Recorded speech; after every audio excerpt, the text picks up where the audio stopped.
Yeah, no, so like looking back and having like a certain, you know, different modification on it that I would now be embarrassed of, but it was such a small piece, like smoked turn signals, for instance, like that's something that I look back at, I'm like, man, that doesn't look right at all. Like I way preferred the stock OEM ambers, and to an outsider, they might not notice it, or some people might still like it. Well, to me, it's like, I don't like that at all. Like, I don't think it's almost something that I look at a photo and I cringe at it, like, oh man, I ran that.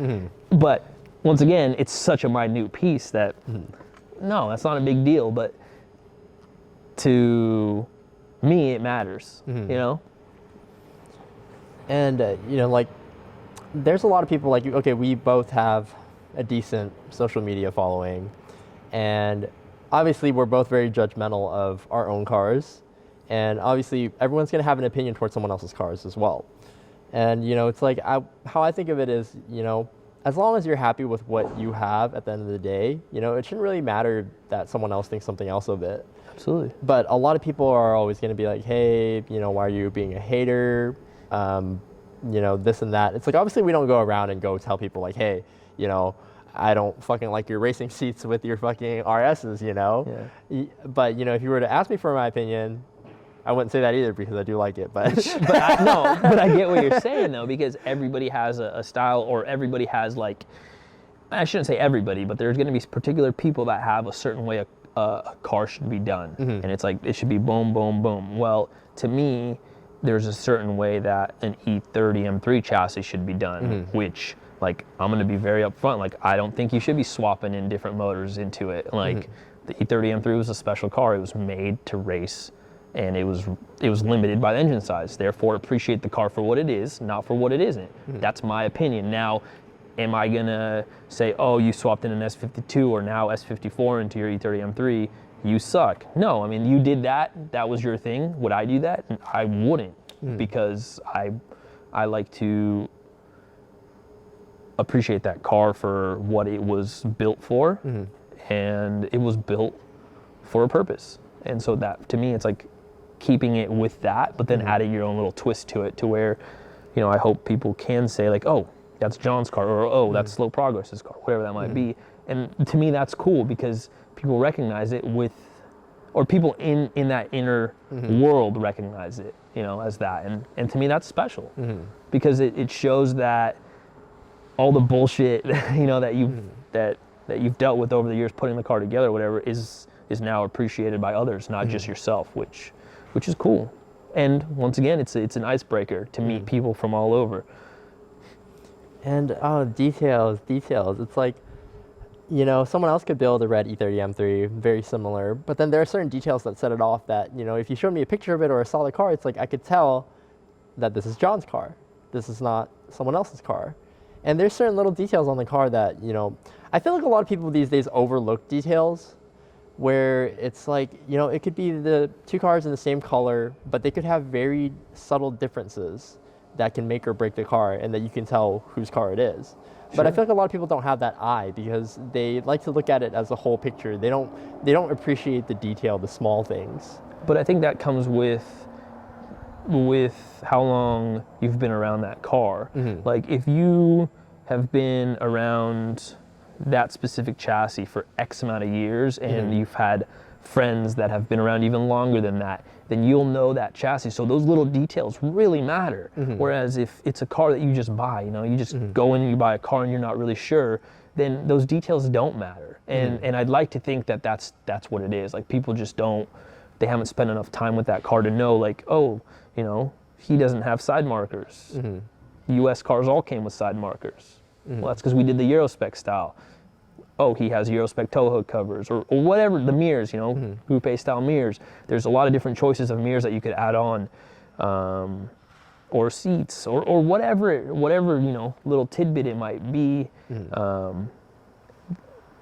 I think when you're around that car for X amount of time, that little bit, like, changes it. You know, like Euro grills, super minute thing, but when I see a car that's, you know, done up and it's missing like the Euro grills, I'm always like, oh, that's so weird. It's like a sore thumb, you know. But 90% of the people that if they're not in that world, they're not gonna they're not going to notice that. And then it's so silly to think about, because this is like, you know, like the paint stuff, like that would bother me so much for the longest time. And it's like, really, at the end of the day, it doesn't matter. Like to car enthusiasts, the little stuff, you know, can make you lose sleep at night. You know? Yeah, it definitely can. Yeah. Or, you know, that one part that's so expensive that you're just like, you know, like the Evo 3 splitter, that was something I wanted for over a decade, and I just could never bite the bullet to pay the money for that. And now that I did it, I'm like, that's such a, like, to me, that's such a piece that really brings the car together in my eyes, and I love it, and I don't regret spending the money on it. But spending, you know, the money was such a big deal for the longest time. It's like, you know, like, you don't need it, and it gets beat up, dude. Like it gets beat up because it's right there. It's the first thing that's gonna get hit. Yep. But it's worth it to me, just aesthetically alone. Because that's what you've always envisioned in your head, right? I mean, I remember sitting at the computer before I could legally drive, and like looking at E30 M3s and non-E30 M3s, and like, you know, the different parts you could put on them, because as a kid, like, you're envisioning how you're going to modify your car. You don't even have a car. You can't you can't legally drive, but you're that's just, you know, like for me, that's how it was. Like I was looking at cars and like, oh, I would do these, and RSs were, you know, RSs are a wheel that people throw around as played out, you know, and just like T37s.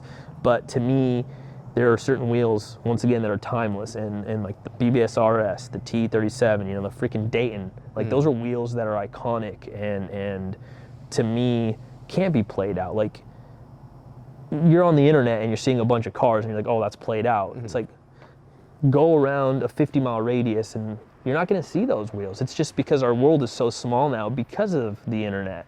But realistically, if something looks right and something's classic, it ages well, or that's the way I feel about it.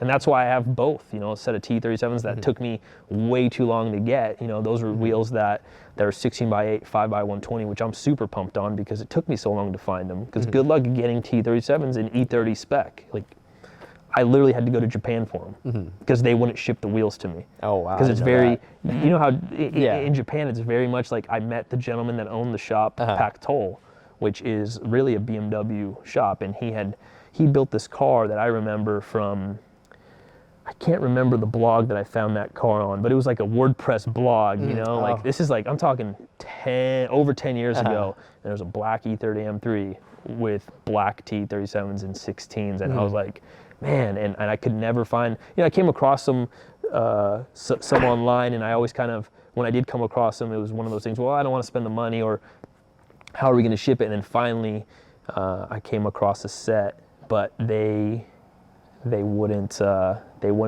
let me pay them via PayPal, like, and they wouldn't ship them. So luckily, a good friend, Will Nakasa from Renstall, I reached out to him, asking him if he could reach out to them to tell them, hey, you know, we have an American that wants to buy these wheels, and he's going to be in Japan, like, can he come to you? You know, would you guys then, you know, be able to, you know, help facilitate? And also Gary, RWB Gary, he lives in Japan, and so I was able to send him money and met up with him, and with that, met up with him, got coffee, ended up, first time meeting him, right? We were just digital friends. Awesome dude. Once again, Instagram brought us together, you know, and I ended up, my girlfriend and I ended up going to Pak Toll. Luckily for us, the owner, his daughter went to school in England, I believe, so she spoke English, and she spoke it very well, and so that was our language, you know, our translator, and we were able to shake hands, and he actually told me he would ship them out for me, and just because, and he told me, he's like, listen, if you ever need anything, let me know, and that was the coolest thing. Like, that experience made Japan for me. Like, we had shooken hands, we both, you know, we both saw each other as enthusiasts, and it was awesome. You know, it was such a cool experience, and so I literally, 3 days, I think we did 4 days shipping, because at that point I was itching, and then I ended up actually once again going to Sean Edwards from JMI and asking him to to have them, you know, repowdered white because they were white. Initially, I wanted bronze T37s, but at that point, I was so happy to find them in the spec I wanted that I was like, you know, and I was like, I'll take white. And as I'm sure you know, you can't copy Volk bronze. Like you can get Volk bronze, but you can't do the anodized lip. I tried. I looked into it, and nobody was able to do it. So I was like, I'm not going to do a rip-off bronze. It's just not going to look right. Then they're just going to look like rip-off wheels, you know. So we went with the traditional white and blue decals, and I'm super proud of those wheels. Like, and all they are is it's just a T37, but it's the journey, you know. Once again, like these are RS 212s, which was a wheel that a lot of like the 6 Series ran. The Eurospec 6 Series, it was an option BBS gave to clients. So you bought a brand new BMW, you could throw on some RS 212s. Well, these wheels came off of Paul and the Wind's British Racing Green E36 M3, which was a car that I was obsessed with. You know, it was a car that popped up on Bimmer forums. I came across it when it was Dakar Yellow. His name was Darkside E36 on Bimmer forums. I know, and yeah, I know. You know that car, yeah, right? I know that car. That car to me was like a car that was just like it was just perfect, you know, in my eyes. And so unfortunately that car met its demise when somebody wasn't paying attention and ran into it and it was parked, and they totaled the car, and he did this part out, and I had reached out to him about the wheels. And because he had them imported from Germany in 06, and this was a time when everybody said they wouldn't fit on an E36. And it's so funny because they're 17 by 8.5, 13 offset all around. Nowadays, people are running crazy stuff on E36s, but at that time, it was like, oh, you're not going to be able to fit that, you know. I still remember that, but he did, and they looked amazing on there. And so I brought him, and at that time, he had them taken apart, and he had said, hey, you'll probably need to refinish them, but I wanted to keep all the BBS bolts, you know, logoed. And so I hand polished each one of them out, and then I put them on, and that was like, once again, a wheel that I will never get rid of. And if I do, I'll call Paul and see if he wants to buy them back, or I would sell them to his cousin, you know, Nicholas, because he has an E30 M3, and you know, I chat with him actually more than I chat with Paul now, and it's, you know, it's a car that brought us together, and then. So those wheels have another sentimental value. So it's little pieces, you know, that to the outsider, it's like, oh, it's just BBS RSs or it's just T37s. Well, no, they're more than that. This is the story behind that. You know what I mean? Yeah, and that's what gives a lot of these things, you know, value. And it's like T37s, you know, everyone thinks, oh, you know, it's just another set of T37s, right? But it's like, okay, in 5x120, and like you said, in the spec that, you know, E30 M3 spec, that's so rare. And one thing is, a lot of people think just because it's a T37 that it's automatically going to make the build, it's going to make it good. But then it's like, you know, if you have a flat face T, then that's no good. The offset of the wheel is crucial, or the lips, like what kind of lips you're running on the RSs. Like there's little stuff. Like to me, the bolts are huge too. Like if they're not BBS stamp bolts, you bought some whatever chrome bolts and you put them on, like most people aren't going to notice that. To me, it's like, well, that's not the original hardware, which I know it sounds petty or dumb, but to me that matters. Like to me that matters, and at the end of the day, that's what matters to me, and that's okay. And that's what makes you who you are, you know. Sure, yeah. And that's part of your style. And I mean, obviously, you know, I didn't know the story behind those wheels. You didn't tell me that. I didn't know the story behind that. You know, that you hand polished every single bolt on. On this, you know, that's I don't. And looking at them right now, cause we, you know, obviously on the camera you can't tell, but it was pouring here. So driving through the rain, like I've ran these and I haven't repolished them in over a year. So the lips need to be repolished, and I need to take apart and repolish all the bolts. And then after that, I'm gonna have them ceramic pro'd to protect it, you know, and hopefully give a little bit more longevity. But yeah, no, I mean, there's little stories, and to me, that's what makes the whole thing special. And it might not be special to the next person, but that doesn't matter because it's special to me, and it's special to people that put hands on it. You know, like we mentioned, Will helping me get the T37s. We mentioned Gary helping me get the T37s. You know, and then you have Sean and Jeff helping put the car to the paint spec. You know, Sean also helped with, you know, like seats, and he's a huge nerd when it comes to the E30 M3 chassis on the racing side. So he was a great inspiration there, you know. And then, you know, you have a lot of people that you connect with, and they help you in certain ways, and it tells a story at the end, which if you don't tell your story, nobody's going to hear it, but at least you have that relationship with those people, you know? Like, and I'm fortunate enough to where I like driving my car in all sorts of weather, so, you know, we'll be out, the car, I'm not running AC, you know, it has windows rolled down, and then we have bucket seats, so luckily, you know, my girlfriend Chloe is down to go mob with me, and she enjoys it just as much as I do. We're out there, you know, we'll do 600 miles in a day. When like we do the Cascade Loop, there's no there, you know, and she doesn't complain. She loves it, and that's something that we could share and have a good time doing, and she appreciates it. And then, you know, these people that helped me put it together appreciate it. You know, my dad's helped me along the way with just about everything I had to do too when I was growing up and I didn't know what I was doing. You know, you look at a motor and you're like, you know. So there's a lot of relationships that formed because of the car, but then also because of parts you need, part sourcing and all that stuff, which I think I'm kind of going off on a tangent here, but I think a lot of people could relate to that. Yeah. And then a lot of people overlook, you know, a lot of these things too. And it's like, you know, everyone has a story, and the whole reasoning behind story time is that, you know, I've known of, you know, for example, I've known of you for a long time. You know, we've kind of talked, I think, here and there on the internet. We said hi to each other a couple times, but we've never sat down and actually had a conversation. Yeah. So what I know about you and what you know about me is essentially what we post on our Instagram. Sure. You know, yeah. What you allow to be seen.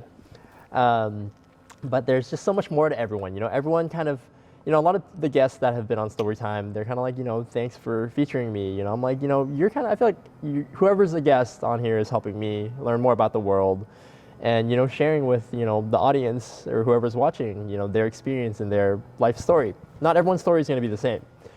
And, you know, a lot of people undervalue themselves. I think that's how I want to put it. And then again, we have a lot of people who, you know, for example, an outsider might look at us and they look at us as influential people, but at the end of the day, we think we're just regular people. Yeah, for sure. And Absolutely. I think that's 100% right. Like, there's certain people that, you know, I've looked up to the way they put cars together, or like friends that I've looked up to, and they don't really know that because it's like, it's almost like you don't share that with people because it's almost, I don't know, it's like this we just don't do it. Yeah, you just don't do it. Yeah. And that's something that I've tried to incorporate into my life, like being like, oh man, that's really cool, or like your view on this is important to me, or your opinion is important on this. And like, I've tried to share that now with people and tell them, like, you know, like, I think your work is good. You know, like you mentioned Travis, Travis was really the first person to shoot Eve. And this is back in, you know, 2011, 2010? Like Stance Works, right? Stance Works the Stance, before the Stance Works feature, he still shot it, and, you know, and he was basically, you know, a brother from another, you know, like we shot the cars together, and we enjoyed cruising together, and that's something that is just fun. You know, you'd find somebody that you can cruise with, but Travis is also super talented photographer, and I was stoked when he was shooting my car, and it was one of those things where I would always, like, to this day, I'll tell him, like, dude, like, let's go shoot or whatever, and because he has this talent, and I think I want to share that too. So it's like when he takes a photo, I'll make sure to post it on all the forums. Like, forums are dead, basically, you know what I mean? But I'll still post it because I want to share that with them. And Instagram, you don't get that crispness of that photo, you know. And so, like, to me, that's also really important, is to share with your friends that have these talents. Like, share with them and tell them, like, yo, your shit's cool, man. Like, your shit's cool, dude. Because I think it's more so even on the male side, we don't do that. Like, we don't really pat each other on the back. If anything, we give each other shit.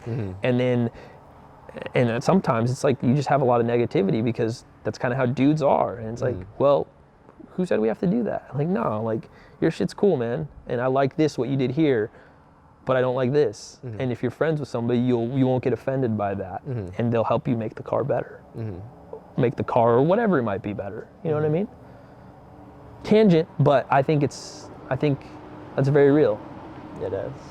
So I think we touched base on a lot of good topics today, and I learned a lot about you personally, a lot of very, I would think, intimate stories on, you know, your beginnings and your journey, and even a lot of things that I never would have thought about, like the story behind the wheels, behind these wheels, behind the T's. And obviously we're here at a location where, the people who helped you kind of put Eve together, who are a part of your journey. And, I'd like to thank you because, like I said, I've known about you for a very long time. We're coming on 10 years now, I think. It was back in 2010. And so it's weird that, well, it's not that it's weird, it's a very small world, I would say. It's not a small, like people say Seattle is small, but I think of it as the world is a very small place. I think when you get into certain things, it's even smaller. And like the car community is very small. I mean, and E30 M3 community is even smaller. You know what I mean? Like whatever your niche is, it makes the world that much smaller. But no, I want to thank you for having me. Once again, I think this is something that's really cool, and I also think it's important because you're hidden behind the car. Well, there's a story behind that, and that's what I think is really cool, and that's why when you had hit me up about it, I was like, absolutely. I don't know if my story is going to be entertaining to your viewers or not, or if people are going to get a kick out of it. But at the end of the day, you asked me, and I was stoked to do it. So I'm happy to be here. I'm happy that Jeff and Sean let us use the hangar because this is also a dope spot. So thank you. And obviously behind the scenes, I'm happy to continue our friendship. Yeah, of course. That's a wrap. Yeah, that's a wrap. Fuck. And all this, and I'd like to share, fuck. Okay. Fuck. Okay, I don't know how to word this outro. It's okay. Is the camera on still? Yeah, it's still on. You sure? Yeah, it's okay. Yeah, maybe you should check. Yeah. Paranoid, dude. Fuck. Yeah, it's still going.